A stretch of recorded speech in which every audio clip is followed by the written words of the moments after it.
नमस्कार, मैं हूं आपके साथ अनुष्का और आप देख रहे हैं लल्लू लाल न्यूज। 7 साल पुरानी है योगी केशव की अदावत। लोकसभा चुनाव के नतीजों के बाद और बड़ी है दरार। केशव प्रसाद मौर्य और मुख्यमंत्री योगी आदित्यनाथ में विवाद बढ़ता जा रहा है। हालांकि ये विवाद कोई आज का नहीं है। विवाद की शुरुआत तो योगी आदित्यनाथ के सीएम बनने के साथ ही शुरू हुई थी। उस समय केशव खुद को सीएम उम्मीदवार के तौर पर देख रहे थे, लेकिन ऐन मौके पर मुख्यमंत्री योगी आदित्यनाथ बन गए। उसके बाद से योगी और केशव के बीच जो मतभेद शुरू हुआ वो आज तक जारी है। वो समय समय पर सामने आता रहा। उत्तर प्रदेश में लोकसभा चुनाव का परिणाम सीएम योगी के लिए मुसीबत बनता जा रहा है। सीएम की मुश्किलें लगातार बढ़ती जा रही हैं। सरकार और संगठन के बीच का विवाद अब खुलकर सामने आ गया है। प्रयागराज मंडल की समीक्षा बैठक में भी जब डिप्टी सीएम केशव मौर्य नहीं आए तो शक की कोई गुंजाइश नहीं रही। केशव ने एक तरह से सीएम के खिलाफ पॉलिटिकल लाइन खींचने की शुरुआत कर दी है। लोकसभा चुनाव में पार्टी की कमजोर स्थिति, 10 सीटों पर होने वाले उपचुनाव और 2027 में पार्टी को प्रचंड बहुमत दिलाने को लेकर मंडलवार समीक्षा बैठक चल रही है।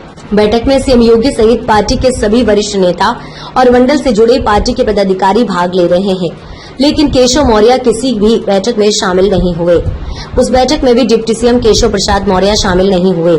तब कहा गया कि केशव मौर्य पार्टी के काम के सिलसिले में दिल्ली में हैं, लेकिन जब प्रयागराज मंडल की बैठक में केशव नहीं आए तो फिर योगी आदित्यनाथ और केशव मौर्य के बीच की राजनीतिक मतभेद खुलकर सामने आ गए। सरकार संगठन के बीच सब कुछ ठीक नहीं, सरकार और संगठन के बीच सब कुछ ठीक नहीं चल रहा है। ये मुद्दा सबसे पहले बीजेपी की कार्य समिति में केशव मौर्य ने उठाया। कार्य समिति में केशव ने कहा कि संगठन सरकार से बड़ा होता है। बाद में केशव मौर्य जेपी नड्डा से मिलने के बाद बाकायदा इसको सोशल मीडिया प्लेटफॉर्म एक्स पर भी लिखा, जिसके बाद से पार्टी में अंदरूनी खींचतान सतह पर आ गई है।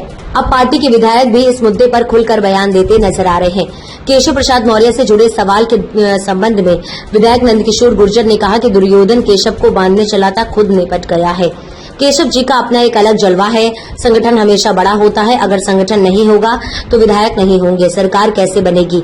आज के समय में अधिकारी दुर्योधन का रूप है और उनका ऑपरेशन किया जाएगा। सीएम योगी और केशव मौर्य के बीच मतभेद, केशव प्रसाद मौर्य और मुख्यमंत्री योगी आदित्यनाथ में विवाद बढ़ता जा रहा है। योगी आदित्यनाथ के सीएम बनने के बाद साथ ही शुरू हो गई थी विवाद। 2017 में केशव प्रसाद मौर्य प्रदेश अध्यक्ष थे। उनका ये मानना था कि उनकी अध्यक्षता में छोटी छोटी पिछड़ी जातियों को जोड़कर गैर यादव ओबीसी वोट बैंक के जरिए बीजेपी सत्ता में आई है। हालांकि ओबीसी समाज से ही सीएम होना चाहिए। राजनीतिक विश्लेषक मानते हैं कि केशव खुद को सीएम उम्मीदवार के तौर पर देख रहे थे, लेकिन इन मौके पर मुख्यमंत्री योगी आदित्यनाथ बन गए। उसके बाद से योगी और केशव के बीच जो मतभेद शुरू हुआ वो समय समय पर सामने आता रहा है। योगी आदित्यनाथ और केशव प्रसाद मौर्य के बीच मतभेद का दौर चल रहा है। केशव के विभाग को लेकर सीएम का हस्तक्षेप मतभेद को और गहरा दिया है। कई बार आमने सामने आए योगी और मौर्य। 2018-19 में मुख्यमंत्री योगी आदित्यनाथ ने पीडब्ल्यूडी के 10 करोड़ से टेंडर ऑनलाइन कर दिया। कई ऐसे मौके आए जब विभाग के एचओडी और प्रमुख सचिव को लेकर विवाद हुआ। इसके बाद केशव प्रसाद मौर्य ने भी मुख्यमंत्री योगी आदित्यनाथ पर लखनऊ विकास प्राधिकरण में भ्रष्टाचार को लेकर चिट्ठी लिखी और जांच करने की मांग की।